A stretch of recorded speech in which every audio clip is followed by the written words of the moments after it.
What about I can't even say it without smiling. Phil Hellmuth. Okay, so Phil, here's the thing with Phil. He takes it very personal when I say this. And he doesn't hear the compliment. He only hears the negativity. Because Phil wants to be considered the greatest of all time. Hashtag positive. He wants to be the greatest of all time. Yes. But I'm like, Phil, here's the facts.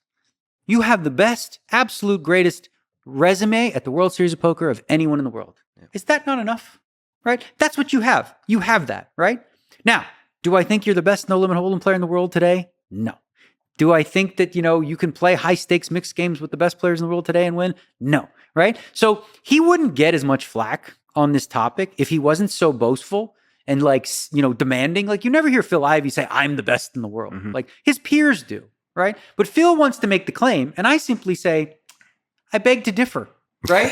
I beg to differ. Like, I don't think you are the best player in the world. If we can linger on the compliment so he can hear it, what makes him so good? Because it seems like a lot of times his play is not optimal. Yeah, he definitely has his own brand and style of play, right? He does not adhere to, he's never used a solver in his life. He doesn't know, he's not in that world, right? Phil has a lot of faith and a lot of confidence in what he does and that it will be successful. And I think there's something to be said about that, right? Mm-hmm. He doesn't ever lack in belief that he can win, and he finds a way to do it his way.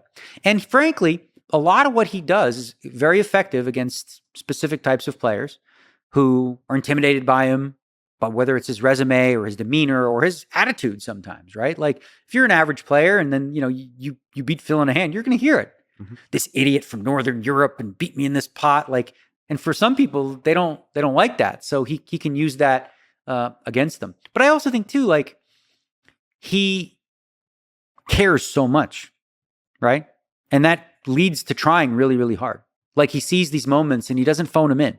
Like, whatever brand of poker he plays, he tries his best at all times to succeed and to win. And there's something to be, even though he's fundamentally flawed in a lot of things that he does compared to some of the bigger players, his effort and will and his determination to stick around is up there.